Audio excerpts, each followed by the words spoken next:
Rumus kaya sangat sederhana sebenarnya rumus untuk mencapai kemakmuran itu, yaitu kalau rumusnya dijadiin kayak matematik karena kita akan mengajarkan science to get rich, maka kaya sama dengan value dikali leverage.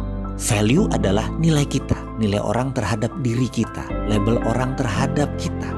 Jadi nilai bukanlah harga yang kita pasang untuk diri kita, tapi nilai yang orang lain sematkan kepada diri kita. Value atau nilai, caranya bagaimana untuk meninggikan supaya berharga? Caranya dengan membangun nama, brand. Kita membangun citra diri kita. Pertanyaan berikutnya, cara cepat terkenal, dipercaya, dan disukai itu bagaimana sih? Jawabannya, tidak ada cara cepat untuk terkenal, dipercaya, dan disukai. Tidak ada. Gak ada yang namanya cara cepat membangun value. Yang ada adalah cara benar membangun value. Begitu dengan cara yang benar kita mengerjakan, maka value kita akan cepat naik. Lalu ada hal yang namanya momentum. Begitu caranya udah benar, yang kedua adalah kita menunggu momentum. Tanpa momentum kita sulit cepatnya walaupun udah caranya benar. Dan momentum itu by design. Contohnya begini, kita lihat Gojek, GrabCar, Uber, Airbnb. Apakah cepat membangunnya? Tidak, namun cara mereka benar sambil menunggu momentum. Misalnya Gojek, momentumnya kapan? Puncak macetnya Jakarta adalah 2015, 2016 ketika banyak pembangunan konstruksi barang, jalan-jalan untuk MRT dan lain sebagainya. Disitulah momen yang Gojek tunggu selama 3 atau 4 tahun.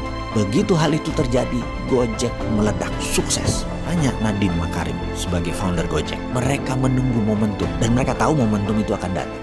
Itu bukan tidak sengaja, itu by design. Oke, sekarang sudah paham mengenai value. Jadi kita mau tahu apa lagi? Mengenai leverage. Oke, kalau leverage di video berikutnya. Praktekkan dulu yang value.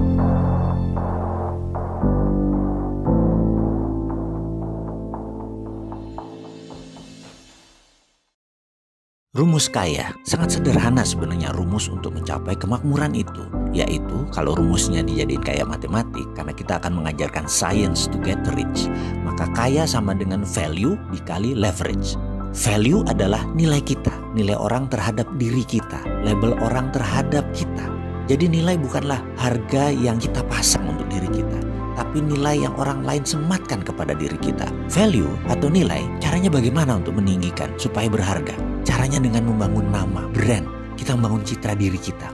Pertanyaan berikutnya, cara cepat terkenal, dipercaya, dan disukai itu bagaimana sih? Jawabannya, tidak ada cara cepat untuk terkenal, dipercaya, dan disukai. Tidak ada. Gak ada yang namanya cara cepat membangun value. Yang ada adalah cara benar membangun value. Begitu dengan cara yang benar kita mengerjakan, maka value kita akan cepat naik. Lalu ada hal yang namanya momentum. Begitu caranya udah benar, yang kedua adalah kita menunggu momentum.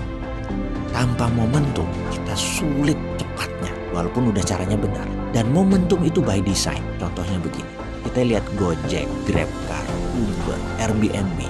Apakah cepat membangunnya? Tidak, namun cara mereka benar sambil menunggu momentum. Misalnya Gojek, momentumnya kapan? Puncak macetnya Jakarta adalah 2015, 2016 ketika banyak pembangunan konstruksi barang, jalan-jalan untuk MRT dan lain sebagainya. Disitulah momen yang Gojek tunggu selama 3 atau 4 tahun. Begitu hal itu terjadi, Gojek meledak, sukses. Tanya Nadiem Makarim sebagai founder Gojek. Mereka menunggu momentum dan mereka tahu momentum itu akan datang. Itu bukan tidak sengaja, itu by design. Oke, sekarang sudah paham mengenai value. Jadi kita mau tahu apa lagi? Mengenai leverage. Oke, kalau leverage di video berikutnya. Praktekkan dulu yang value.